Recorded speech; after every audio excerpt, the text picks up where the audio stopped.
3D mobile animation, 3D opening animation, 3D camera animation. Okay, इस animation को बनाने के लिए हमें सबसे पहले गूगल को ओपन कर लेना है। गूगल को ओपन कर लेने के बाद यहाँ सर्च बार के जो राइट साइड में हमें दिख रहा है कैमरा का ऑप्शन, इसमें क्लिक करना है। उसके बाद आपको डिस्क्रिप्शन में ये वाला बारकोड मिलेगा, इसको डाउनलोड कर लेना है और इसको यहाँ पर स्कैन करवा लेना है। स्कैन कर लेने के बाद यहाँ पर नीचे जो वेबसाइट का ऑप्शन दिख रहा है, हम लोग इसमें क्लिक कर देंगे। ये ऑटोमेटिक हमें एल्ट मोशन में रीडायरेक्ट कर देगा और हमें यहाँ से इंपोर्ट में क्लिक करके हमारे फाइल को इंपोर्ट कर लेना है। इंपोर्ट हो जाने के बाद आपको कुछ इस टाइप का होलो रूम देखने को मिलेगा। सबसे पहले हम लोग यहाँ प्लस के आइकन में क्लिक करेंगे और मीडिया लेयर में जाएंगे और हमारे मोबाइल को यहाँ पर हम लोग ऐड कर देंगे। मोबाइल को इंपोर्ट कर लेने के बाद सबसे पहले हम लोग यहाँ इफेक्ट्स में क्लिक करेंगे। उसके बाद हम लोग ऐड इफेक्ट में क्लिक करेंगे। उसके बाद यहाँ से 3D ऑप्शन में चले जाएंगे और यहाँ से फ्लिप लेयर का जो आपको ऑप्शन दिख रहा है, इसमें क्लिक करके इसको स्टैंडर्ड सेटिंग में अप्लाई कर देना है। उसके बाद यहाँ से फ्लिप लेयर के सेटिंग को ओपन करना है और यहाँ से एक्सिस के वैल्यू को हम लोग यहाँ पर 90 डिग्री सेट कर लेंगे। उसके बाद यहाँ से एंगल के वैल्यू को हम लोग -40 डिग्री में सेट कर देंगे। उसके बाद हम लोग यहाँ से बैक आएंगे और मूव एंड ट्रांसफॉर्म में जाएंगे और यहाँ से इसके साइज को थोड़ा सा डिक्रीज कर लेंगे अपने हिसाब से और हमारे इसके पोजीशन को यहाँ पर एडजस्ट करके मिडल में कुछ इस टाइप का रख लेंगे। पोजीशन को एडजस्ट करके रख लेने के बाद यहाँ से बैक आएंगे और जाएंगे हम लोग बॉर्डर एंड शेडो में और यहाँ से सबसे लास्ट वाले ऑप्शन शेडो में आएंगे। इसको इनेबल करके शेडो के सेटिंग को यहाँ पर अप्लाई कर देंगे। उसके बाद हम लोग इसके टाइमलाइन को इंक्रीज कर लेंगे। उसके बाद हम लोग स्टार्टिंग में आएंगे और उसके बाद हमारे लेयर में क्लिक करेंगे, मूव एंड ट्रांसफॉर्म में जाएंगे और यहाँ से इसको नीचे की तरफ हम लोग हाइड कर लेंगे कुछ इस टाइप का, as you can see. Hide कर लेने के बाद स्टार्टिंग में की फ्रेम देंगे, उसका थोड़ा सा आगे आएंगे। उसके बाद इसको अनहाइड कर लेंगे और ऊपर की तरफ लेकर आ जाएंगे।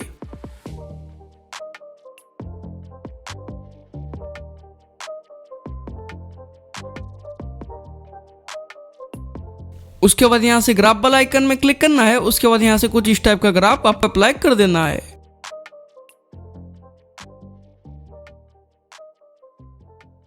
उसके बाद हम लोग लेयर में क्लिक करेंगे, इफेक्ट्स में क्लिक करेंगे, ऐड इफेक्ट में क्लिक करेंगे। उसके बाद सर्च बार में क्लिक करेंगे। उसके बाद यहाँ पर हम लोग सर्च करेंगे मोशन ब्लर और यहाँ से इसको अप्लाई कर देंगे। उसके बाद यहाँ से इसके ट्यून के वैल्यू को हम लोग 0.30 करके ओके कर देंगे।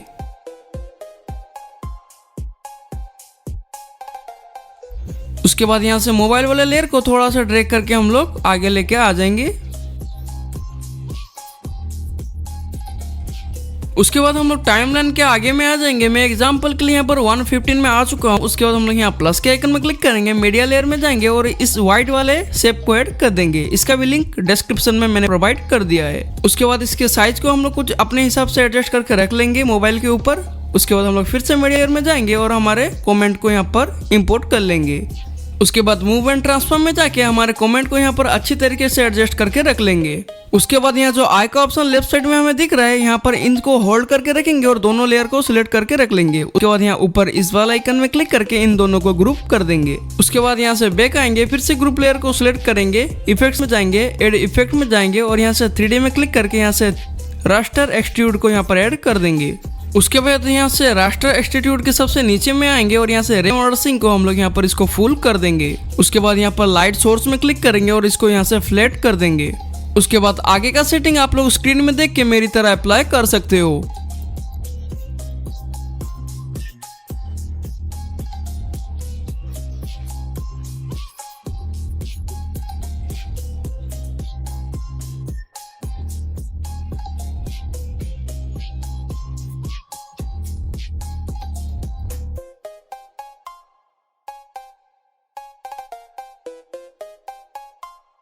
इतना हो जाने के बाद आपको बैक आ जाना है। उसके बाद यहाँ से फिर से ग्रुप लेयर में क्लिक कर देना है, इफेक्ट्स में जाना है। उसके यहाँ से रास्टर एक्सट्रूड का सेटिंग को ओपन करना है।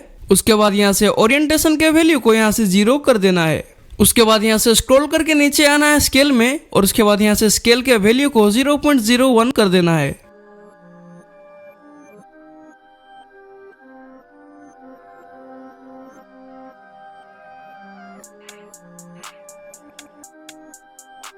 उसके बाद यहाँ से स्टार्टिंग में की फ्रेम देंगे। उसके बाद थोड़ा सा आगे आ जाएंगे और यहाँ से स्केल के वैल्यू को कुछ इस टाइप का इंक्रीज कर देंगे। उसके बाद आप लोग यहाँ ग्राफ के सेटिंग में क्लिक करके ग्राफ को अप्लाई कर सकते हो।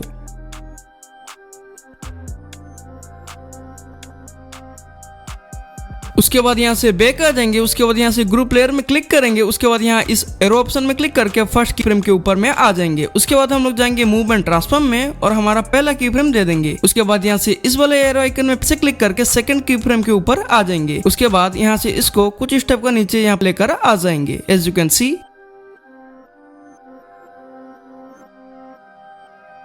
उसके बाद हम लोग यहाँ से बैक आ जाएंगे। उसके बाद हम लोग फिर से ग्रुप लेयर में क्लिक करेंगे, उसके बाद इफेक्ट सेट को ओपन करेंगे। उसके बाद यहाँ से ओरिएंटेशन के यहाँ पर जो ए है इसके वैल्यू को हम लोग 90 कर देंगे। उसके बाद स्टार्टिंग में की फ्रेम देंगे, उसके बाद एरो वाला आइकन में क्लिक कर देंगे। उसके बाद सेकंड की फ्रेम के ऊपर आने के बाद यहाँ से इसको वैल्यू को 0 कर देंगे। उसके बाद अगेन इफेक्ट सेटिंग में जाएंगे और यहाँ से हम लोग मोशन ब्लर को ऐड कर लेंगे। उसके बाद आप लोग मोशन ब्लर का सेटिंग को देख सकते हो, मेरी तरह आप लोग अप्लाई कर दो। उसके बाद स्क्रॉल करके टाइमलाइन के आगे में जाएंगे और यहाँ से इफेक्ट सेटिंग में क्लिक करेंगे और रास्टर एक्सट्रूड के सेटिंग को ओपन कर लेंगे। उसके बाद यहाँ से स्क्रॉल करके स्केल के ऑप्शन में आएंगे और यहाँ से स्टार्टिंग में एक की फ्रेम दे देंगे। उसके बाद थोड़ा सा आगे जाएंगे, उसके बाद यहाँ से इसके वैल्यू को फिर से हम लोग 0.01 कर देंगे।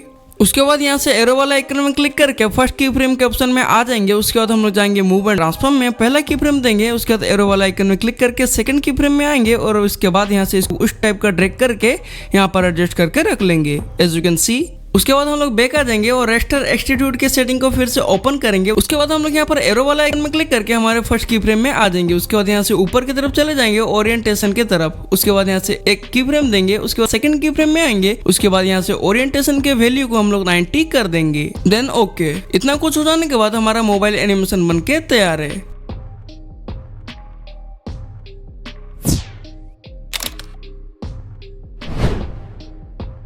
इस एनिमेशन को बनाने के लिए सबसे पहले आपको डिस्क्रिप्शन में जाना है और बारकोड को डाउनलोड कर लेना है। उसके बाद एनिमेशन में इंपोर्ट कर लेना है और कुछ इस टाइप का इंटरफेस हमें देखने को मिलेगा। सबसे पहले हम लोग लेयर में क्लिक करेंगे, उसके बाद यहाँ इफेक्ट्स में जाएंगे और होलो बॉक्स के सेटिंग को ओपन कर लेंगे। उसके बाद नीचे स्क्रॉल करके आएंगे पोजीशन के ऑप्शन में और एक स्टार्टिंग में की फ्रेम दे देंगे। उसके बाद टाइमलाइन का थोड़ा आगे जाएंगे, उसके बाद वाई के वैल्यू को कुछ इस टाइप का डिक्रीज करेंगे एज यू कैन सी।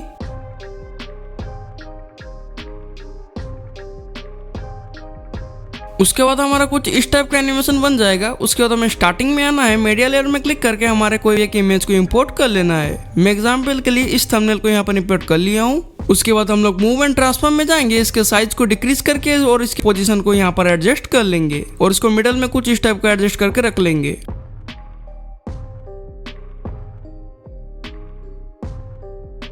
उसके बाद यहाँ से स्टार्टिंग पोजीशन में आएंगे, उसके बाद यहाँ पर प्लस में क्लिक करेंगे और टेक्स्ट में क्लिक करेंगे। उसके बाद हम लोग यहाँ पर लिख लेते हैं थंबनेल।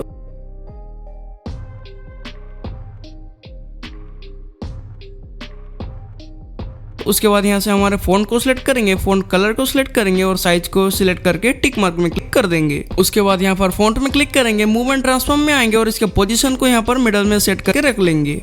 उसके बाद बैक आ जाएंगे, उसके बाद फिर से टेक्स्ट लेयर को सिलेक्ट करेंगे और बॉर्डर एंड शैडो में जाएंगे और हमारा ग्लो इफेक्ट दे देंगे कुछ इस टाइप का।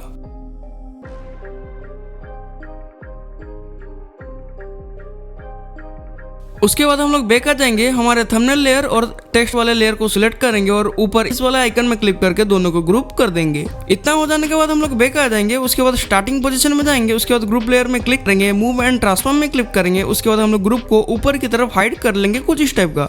ध्यान रहे कि थंबनेल पूरा हाइड होना नहीं चाहिए, बस आधा हाइड होना चाहिए। उसके बाद स्टार्टिंग में की फ्रेम देंगे, उसके बाद थोड़ा सा आगे आ जाएंगे, थोड़ा सा आगे मतलब सेकंड की फ्रेम के ऊपर में आ जाएंगे। उसके बाद यहाँ पर इसको कुछ इस टाइप का ड्रैग करके नीचे लेकर आकर इसको मिडल में सेट करके रख लेंगे। उसके बाद यहाँ से सेकंड की फ्रेम के थोड़ा आगे में आएंगे, उसके बाद हमारे ग्रिड बैकग्राउंड वाले लेयर को क्लिक करेंगे, उसके बाद इफेक्ट्स में क्लिक करेंगे, उसके बाद होलो बॉक्स सेटिंग को ओपन करेंगे। उसके बाद यहाँ से स्क्रॉल करके पोजीशन में आएंगे और एक की फ्रेम दे देंगे। उसके बाद थोड़ा सा आगे आएंगे और यहाँ से Z के वैल्यू को कुछ इस टाइप का डिक्रीज करके जूम कर लेंगे एज यू कैन सी।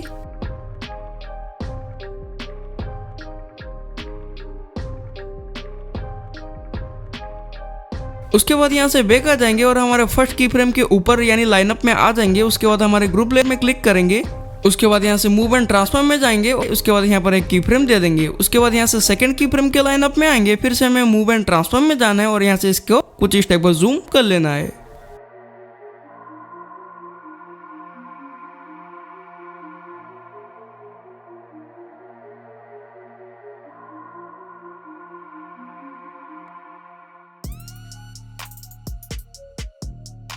अच्छे से जूम कर लेने के बाद यहाँ से मूव एंड ट्रांसफॉर्म में हम लोग इसको एडजस्ट करके रख लेंगे इसके पोजीशन को।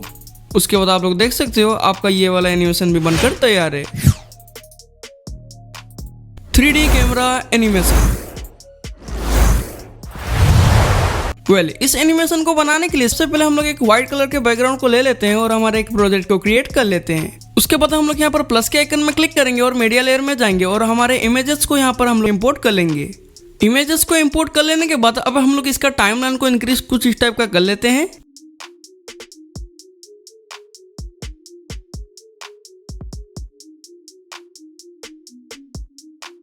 उसके बाद हम लोग स्टार्टिंग पोजीशन में आएंगे, हमारे फर्स्ट लेयर में क्लिक करेंगे। उसके बाद इफेक्ट्स में जाएंगे, ऐड इफेक्ट्स में जाएंगे। उसके बाद यहाँ पर 3D में क्लिक करेंगे। उसके बाद यहाँ पर जो हमें दिख रहा है फ्लिप लेयर, इसको यहाँ पर हम लोग ऐड कर देंगे। फ्लिप लेयर के सेटिंग को ओपन करेंगे और यहाँ से एंगल के वैल्यू को -30 डिग्री में सेट कर देंगे और यहाँ से एक्सिस के वैल्यू को 140 डिग्री में सेट करके ओके कर देंगे। उसके बाद यहाँ पर बॉर्डर एंड शेडो में जाएंगे और यहाँ से शेडो को इस टाइप के अप्लाई कर देंगे। शेडो को अप्लाई कर लेने के बाद अगेन लेयर को सिलेक्ट करेंगे और मूव एंड ट्रांसफॉर्म में जाएंगे और इसके साइज को कुछ टाइप का डिक्रीज करेंगे और इसके पोजीशन को यहाँ पर एडजस्ट करके रख लेंगे एज यू कैन सी।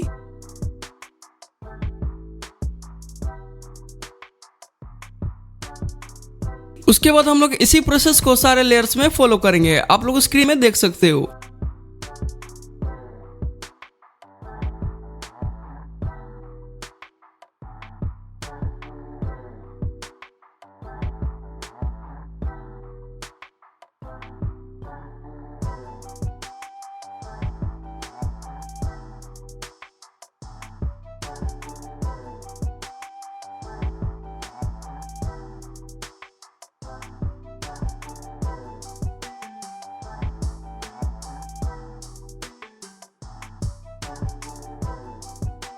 सारे लेयर्स के पोजीशंस को अच्छी तरीके से एडजस्ट करके रख लेने के बाद हम लोग यहाँ प्लस के आइकन में क्लिक करेंगे। यहाँ से ऑब्जेक्ट वाले ऑप्शन में क्लिक करेंगे। उसके बाद यहाँ से नल को क्लिक करके ऐड कर देंगे। उसके बाद यहाँ से नल के टाइमलाइन को कुछ इस टाइप का इंक्रीज कर लेते हैं। टाइमलाइन को इंक्रीज करके रख लेने के बाद हम लोग यहाँ पर लास्ट लेयर में क्लिक करेंगे और ऊपर जो ये वाला आइकन दिख रहा है इसमें क्लिक करके इसको नल वाल में भेज देंगे। उसके बाद हम लोग इसी सेम प्रोसेस को आगे भी फॉलो करेंगे। सारे लेयर्स को हम लोग इसमें क्लिक करके नल वाल में भेज देंगे एज यू कैन सी।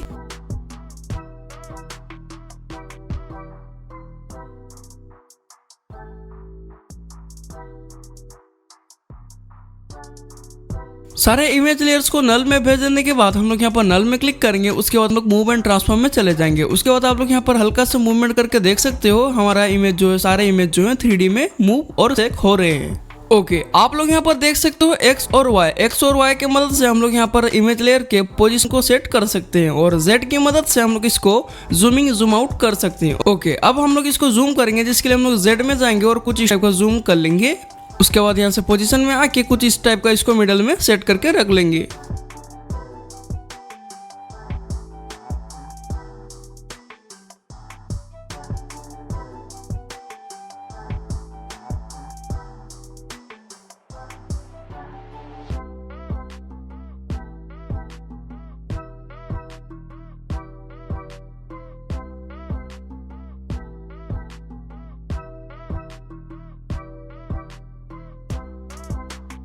उसके बाद टाइमलाइन के थोड़ा सा आगे में आएंगे और पहला की फ्रेम दे देंगे। उसके बाद हम लोग थोड़ा सा आगे आएंगे।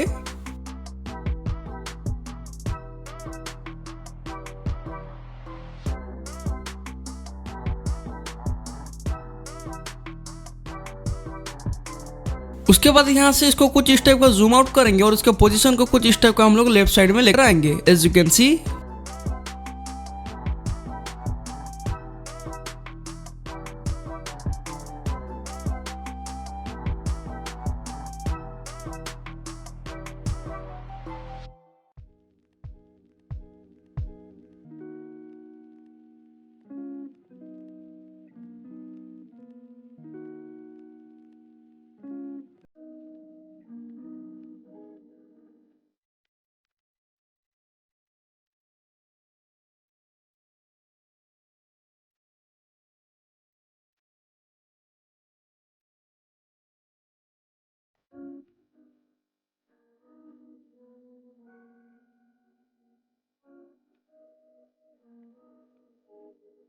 ओके, यहाँ से पोजीशन को अच्छे तरीके से एडजस्ट करके रख लेने के बाद हम लोग यहाँ पर ग्राफ के आइकन में क्लिक करेंगे और यहाँ से ग्राफ को कुछ इस टाइप का अप्लाई कर देंगे।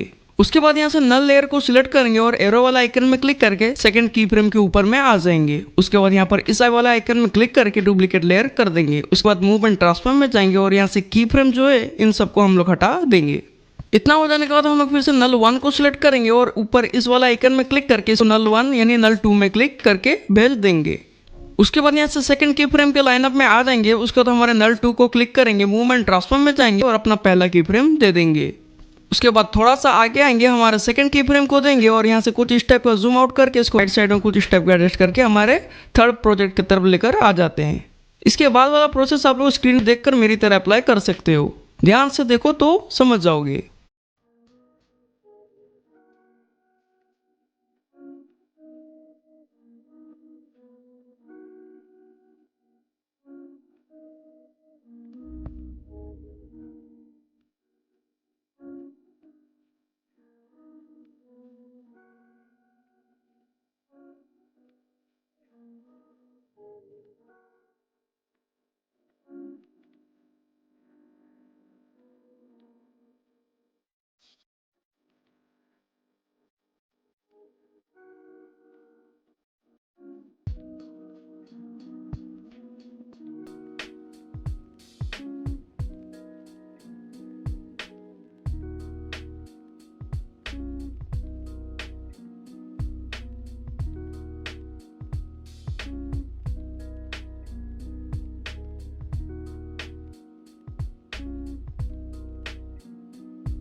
उसके बाद इसके आगे वाला प्रोसेस बहुत ही सिंपल रहने वाला है, जिसको आप लोग मेरी तरह वीडियो में देख कर अप्लाई कर सकते हो।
इतना हो जाने के बाद आप लोगों ने 3D कैमरा एनिमेशन को भी बनाना सीख लिया है।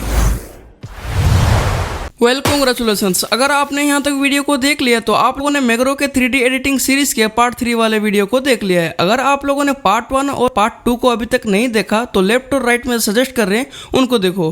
तब तक के लिए मैं आपको वहीं मिलूंगा। बाय।